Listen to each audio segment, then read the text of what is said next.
Real quick video, guys. Here's what we're working on today. A beautiful 1970 Challenger TA.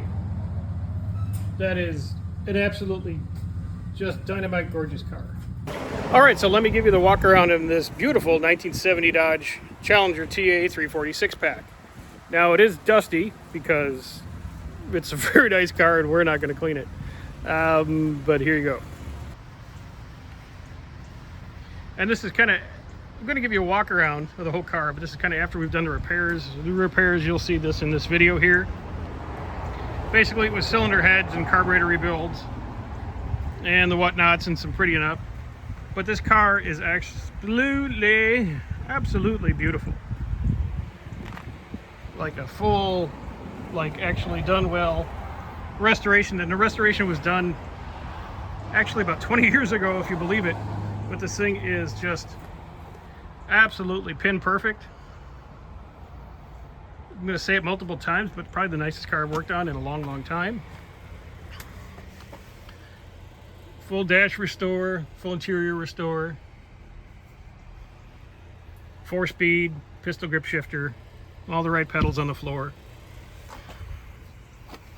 High back buckets in black with the black TA stripe. Air correct polyglass tires, side exit TA exhaust, rear spoiler. Again, perfect chrome. Won't show you the bottom because it's its plate. But again, a real Challenger TA, real, 100% real. Perfect, beautiful car.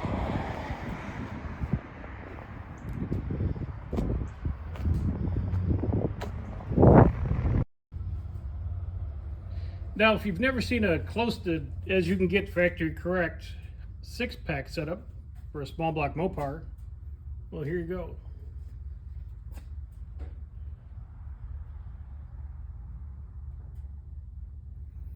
We're just kind of cleaning the manifold and everything else. Clean it up a little bit before we put it back on the car. It's got the AC anti-stall dash pot.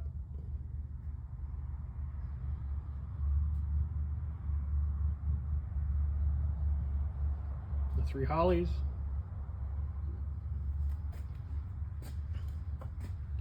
But there you go, guys. Let me know what you think. Thought I'd show you the underside of this car and see how nice it is. It's perfect. Probably the nicest car I've worked on in a long time. Gentleman owns this. He owned this car since he was like 17. About 20 years ago he had this all redone. And it's pretty much perfect.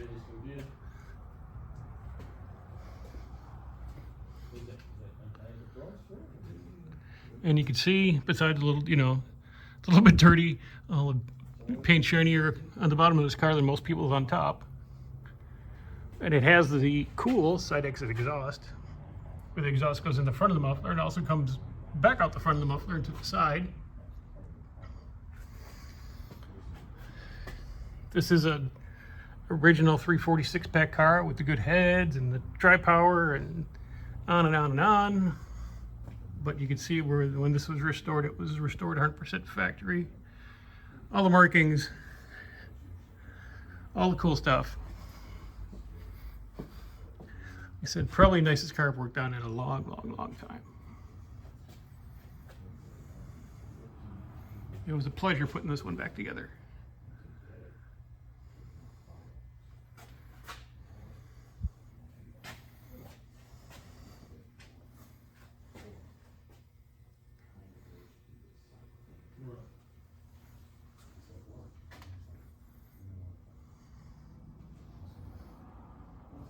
And let it show you more of the top side. All right, you might go, you're going backwards there, Art. But here's the story. Put everything back together, it fired right up. No problem, sounded good. And then the center carb here started leaking a little bit, so we took out the needle valve and cleaned it out and put it back in, and it was okay and it ran. Then this one started to do the same thing. Did that dance. Then the back one started to do the same thing. At that point, it was like, hold on. Let's just rebuild these carbs instead of chasing them. So got them out on the bench here. And again, I'm trying this with one hand and the phone in one hand, but our main culprit is in here. And these are the basically needle and seat assembly. All right. And you see that gasket right there? Okay. How these work, if I can get it to stop spinning, stay in one place. There you go. The fuel comes in at the top. This O-ring separates the fuel bowl from the fuel pressure side. And that little needle and seat Kajinga steel, he lets fuel in as the float goes up and down. What happens, since the initial time this car was diagnosed and brought back in and taken apart and waited for the machine shop, it was about 6 months. So these little things with the ethanol fuel just kind of dried up and are leaking. You know, we tried new O-rings out of the O-ring kit. That didn't work.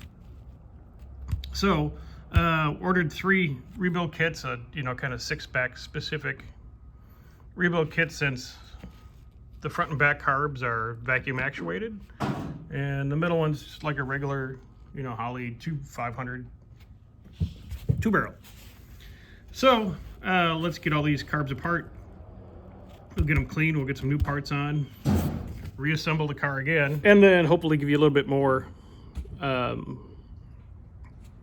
action on the engine running and stuff like that, and test drive and all that kind of stuff. But let me get busy, and as I'm taking these carbs apart, I'll throw in little pieces here and there, but that's what's going on. And inside of carburetor number 1, actually very clean. Nothing really going on here. Metering plate looks good. We checked all the screws. They're all nice and tight. We'll get a new gasket on it when the gaskets come. Put it all back together. Clean this all out while we're here. We'll blow out all the passages and the idle circuits. And, well, these don't have idle circuits because they're actually 2-barrel secondary carbs. A little weird. Because this is what the metering plate you'd usually find on like the back of a traditional, like say like a 650 vacuum secondary carb. They'd have this metering plate instead of the metering block. And on a regular 2-barrel, like so, you have the bowl, the whole metering block instead of the metering plate. If I said that wrong, sorry. And then you're going to have like your idle adjustment screws and stuff like that. These are, like I said, these are vacuum actuated for the 6-pack. So these are 2 barrels, non-adjustable so far as the idle and whatnot goes, with a metering plate,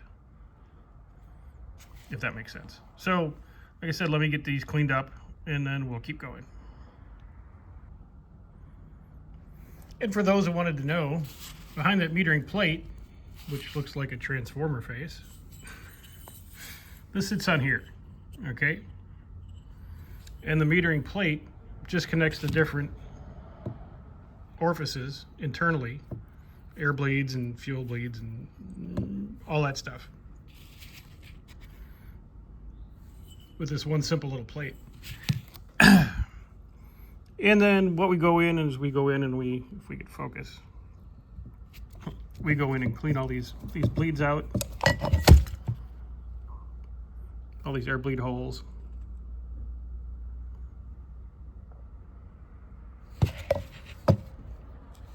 And connections to the boosters and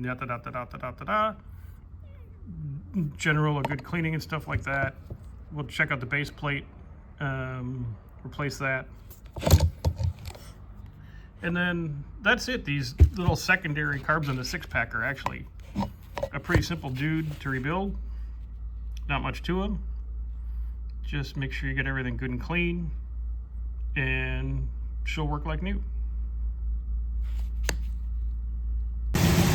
All right, so after a bout of temperament, the 6-pack's all beautifully rebuilt and on the car.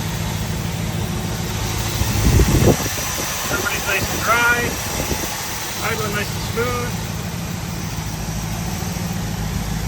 Sounds fantastico.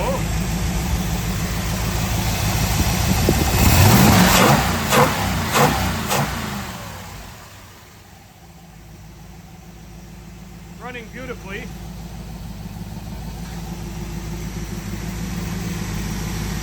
So we'll slap the big badass air cleaner on this thing and take her for a ride. And there you go, that's an actual real 346 pack air filter and setup. So take her in. Everything's looking wonderful. And we just take it for a ride now, huh? I think so, yeah. All right. I think it's time.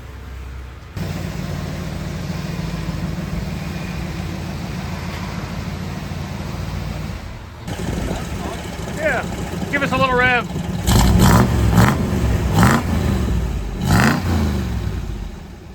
Let's go for a ride, folks. Crazy. People behind us. A thumbs up from somebody. Yeah.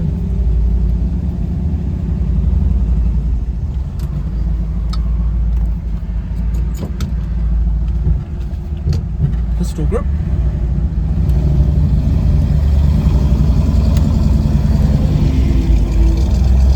I believe that was a third gear start. Yeah, I was gonna say, wow, okay. That's a tall first gear. No, Yeah. I just didn't have it in the right gear. It had no problem with it though. No, it's spring loaded actually over to the third, fourth gate. Oh, so you can jam. Yeah. Hang on. Hang on. And Kiwi's driving because Kiwi's insured for these kind of fancy automobiles.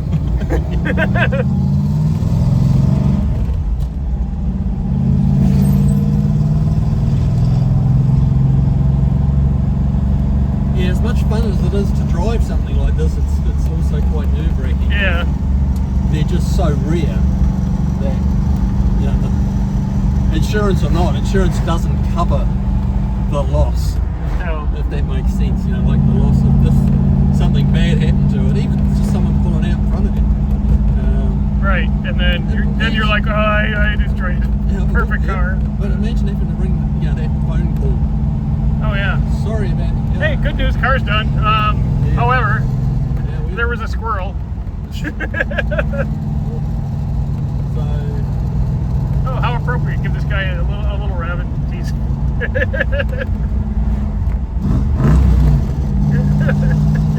another challenger. So yeah, we won't be giving it any. We won't be wringing its neck because it's just not working. But No. we'll stretch your legs a little bit. Boy, it's a nice driving car, isn't it? It's gorgeous to drive. I mean, this is, Comfortable, yeah. you know, I've been around a lot of cars over the years, and you know, a lot of restored cars, and this is right up there in the top echelon of cars I've had anything to do with. It is just so nice.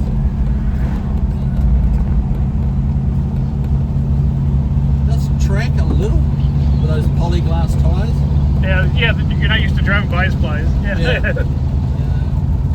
But yeah, that's just, as you say, it's a matter of getting used to what they're going to do. This is, I mean, I've driven it before, but you knew there was something not right with it before, and there wasn't. There was something wrong with it. Yeah, something really bad, yeah.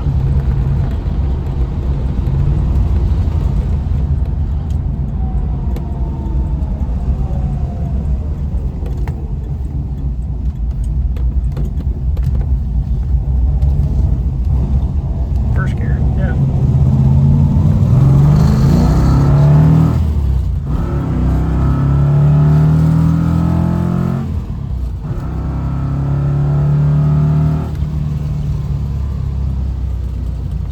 I don't know if the iPhone picked it up, but it's a beautiful sound.